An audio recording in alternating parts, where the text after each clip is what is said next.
What's going on, everybody? Simba back at it like I'm checking my height. Today we are checking out the real pre-flight safety video. Not sure what this is, but like I said, we're here for it. Let's go. Greetings from the cockpit. This is your captain speaking. Our AV system isn't working today, so we can't show you the $2 million safety video that an ad agency did for us. But since very little of what that video tells you will actually save your lives, I'm going to do it instead. The FAA says that 60% of you ignore the safety talk. Today, you'll hear the real safety talk you should have been given years ago. You don't want to miss this one. Here's the big thing to remember. Here we go. If we crash or make an emergency landing, statistically speaking, 95% of you will survive. Huh. If it's a serious crash, 55% of you will survive. Oh. So if this plane is going down, concentrate, because your life may depend on some smart decisions.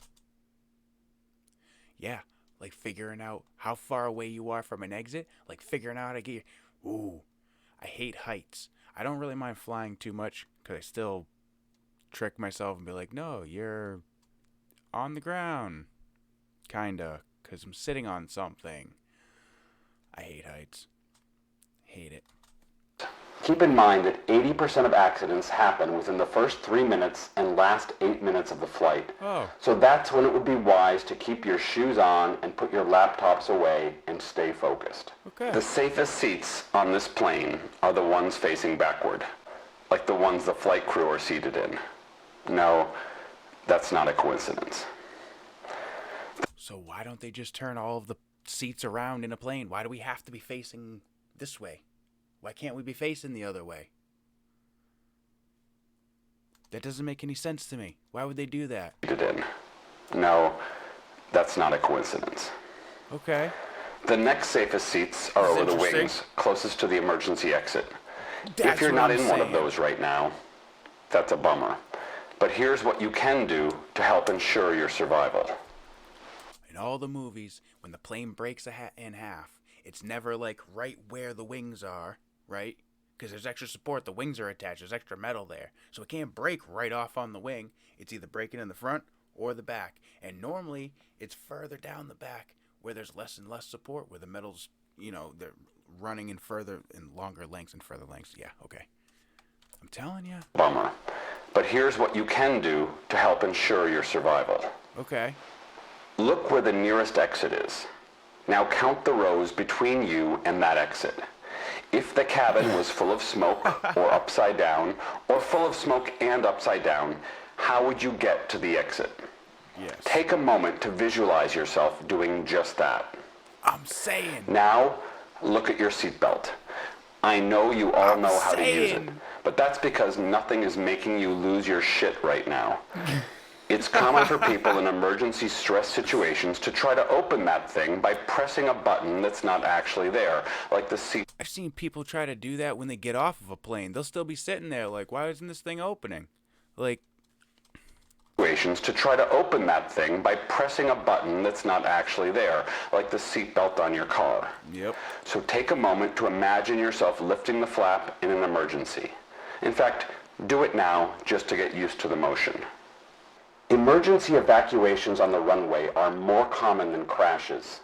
In the event of something like an engine fire, we need to get you all off the plane in about 90 seconds.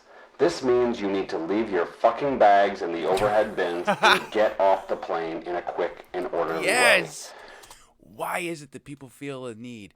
Like, don't you understand? It's just stuff, people. Who cares? Who cares?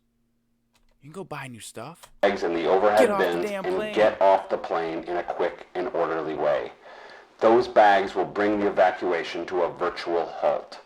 My first officer and I will also be trying to get off this plane, and the last thing we want is to be cockpit blocked by your roll-on.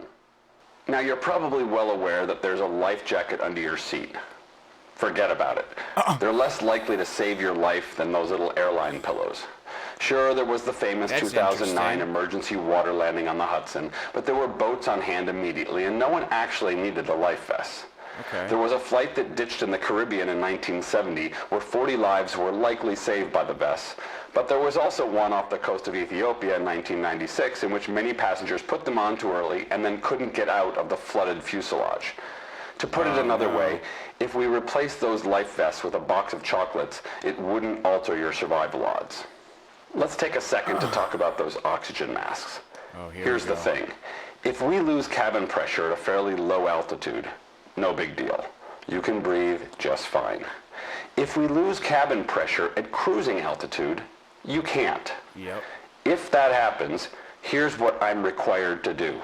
I'm going to push the nose of the plane into an emergency descent. That's going to feel like a roller zero coaster. G. Have you ever seen those? If you guys want to check those out, let me know. I've seen one or two of the zero G flight things. They're really, really cool to watch because you'd never see a plane just kind of being a roller coaster through the air.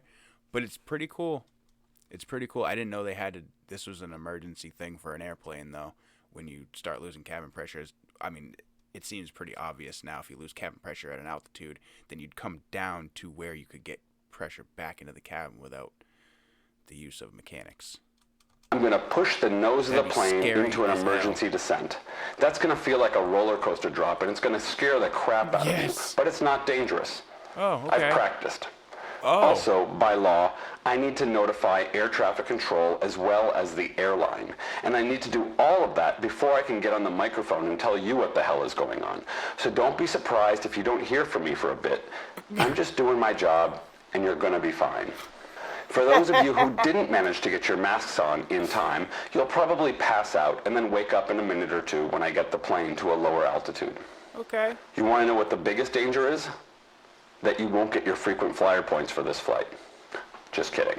Now, the biggest danger is actually that your luggage or those duty-free bottles you purchased and put in the overhead compartment will fall out when you open it and hit someone on the head. Yes. There are actually several thousand reported injuries from this every year in the U.S. alone.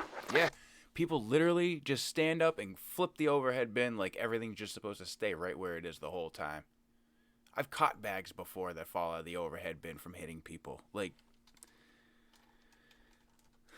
By contrast, the FAA only reports 58 or so serious injuries from turbulence. Oh, okay. So one could easily make the case that we should be handing out a helmet and skip the seatbelts. Yes. Another big risk is the drink cart. Yes. Seriously. It weighs over a... Imagine going into a nosedive because you've lost cabin pressure, and now this thing that weighs over 100 kilos when fully loaded. 100 kilos when fully loaded comes flying at you. 100 pounds of anything. Kilos. I don't even know what the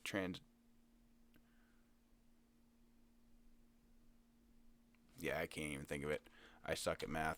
But regardless, that's a lot of weight coming at you, especially in a nosedive. Is the drink cart. Seriously. It weighs over 100 kilos when fully loaded, and every year passengers get their elbows and knees and feet broken when the drink carts slam into them.